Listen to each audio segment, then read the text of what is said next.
प्रादेशिक समाचार एकांश भोपाल से प्रस्तुत है सागर जिले की चिट्ठी। आलेख विनोद आर्य, वाचक स्वर संयुक्ता बैनर्जी।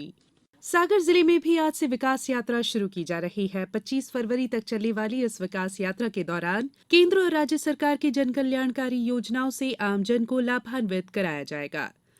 पिछले दिनों सहकारिता, लोक सेवा प्रबंधन और जिले के प्रभारी मंत्री डॉक्टर अरविंद सिंह भदौरिया की अध्यक्षता में जिला योजना समिति की बैठक संपन्न हुई। बैठक में प्रधानमंत्री आवास योजना शहरी और ग्रामीण, मुख्यमंत्री भू अधिकार योजना, जल जीवन मिशन, विद्युत आपूर्ति की विस्तार से समीक्षा की गई।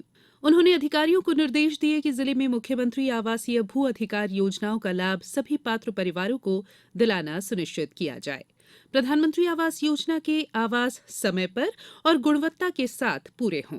बैठक में कलेक्टर दीपक आर्य ने इस संबंध में बताया कि मध्यप्रदेश में सबसे ज्यादा 71,786 आवास सागर जिले में स्वीकृत किए गए हैं। मुख्यमंत्री आवासीय भू अधिकार योजना के अंतर्गत 90,105 आवेदन प्राप्त हुए हैं, जिनमें से अभी 9,780 के पट्टे वितरित के लिए तैयार कर लिए गए हैं। सागर में अनीमिया मुक्त भारत कार्यक्रम का रैपिड असेसमेंट किया जा रहा है। इसके तहत जिले के विभिन्न स्वास्थ्य सेवा केंद्रों, विद्यालयों, आंगनवाड़ी केंद्रों और कार्यालयों में नीति आयोग के एक दल ने अनीमिया मुक्त भारत कार्यक्रम को आगे बढ़ाने के लिए आयरन फॉलिक एसिड की गोलियों की उपलब्धता सुनिश्चित करने के निर्देश दिए। सदस्यों द्वारा शाहपुर और जैसीनगर विकासखंड की कार्यालय, विद्यालयों और आंगनवाड़ी केंद्र पहुंचकर बच्चों, शिक्षकों और आशा एएनएम से इससे जुड़े तथ्यों की जानकारी प्राप्त की गई। डॉक्टर हरिसिंह गौर केंद्रीय विश्वविद्यालय के अध्यक्षीय वक्तव्य में कुलपति नीलिमा गुप्ता ने कहा कि डॉक्टर गौर के कारण ही आज हमें एलुमनी होने का सौभाग्य मिला है। उन्होंने सागर को गौर सिटी बनाने के लिए पूर्व प्रधानमंत्री जवाहरलाल नेहरू के वचन मिनी स्विट्जरलैंड के अनुरूप मिलकर काम करने का आह्वान किया। पिछले दिनों प्रधानमंत्री नरेंद्र मोदी द्वारा परीक्षा पे चर्चा कार्यक्रम को जिले के स्कूलों और शैक्षणिक संस्थाओं में पूरे उत्साह के साथ सुना गया और छात्र छात्राओं ने संवाद में हिस्सा लिया। आने वाली परीक्षाओं की दृष्टि से ये चर्चा विद्यार्थियों के लिए उपयोगी साबित होगी। इस कार्यक्रम में सांसद राज बहादुर सिंह, मंत्री भूपेंद्र सिंह सहित जनप्रतिनिधियों ने भी शामिल होकर विद्यार्थियों का उत्साह बढ़ाया। केंद्र सरकार के निर्देश पर सागर स्मार्ट सिटी कार्यालय में सांसद राज बहादुर सिंह की अध्यक्षता में समीक्षा बैठक का आयोजन किया गया।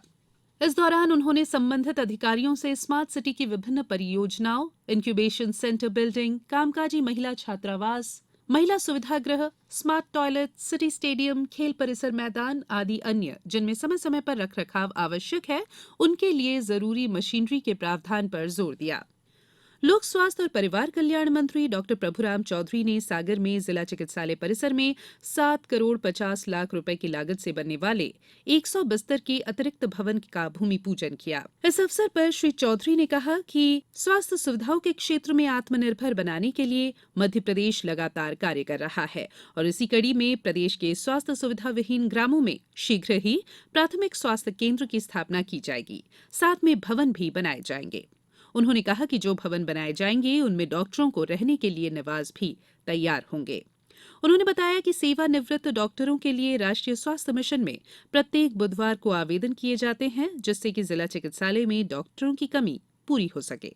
बीते दिनों सागर के उपनगरीय क्षेत्र मकरोनिया में उच्च शिक्षा मंत्री डॉक्टर मोहन यादव ने शासकीय महाविद्यालय में दानवीर श्री गुलजारी लाल जैन के द्वारा 2 करोड़ रुपए की लागत से निर्मित स्पोर्ट्स कॉम्प्लेक्स और 6 अतिरिक्त कक्षों का लोकार्पण किया। महाविद्यालय के स्पोर्ट्स कॉम्प्लेक्स के लोकार्पण के अवसर पर उच्च शिक्षा मंत्री डॉक्टर मोहन यादव ने कहा कि बुंदेलखंड की धरा को नमन करता हूं, जहां इतने महान दानवीर हैं, जिनके कारण आज शासकीय महाविद्यालय में 2 करोड़ रुपए की लागत से अत्याधुनिक स्पोर्ट्स कॉम्प्लेक्स तैयार कराया गया है।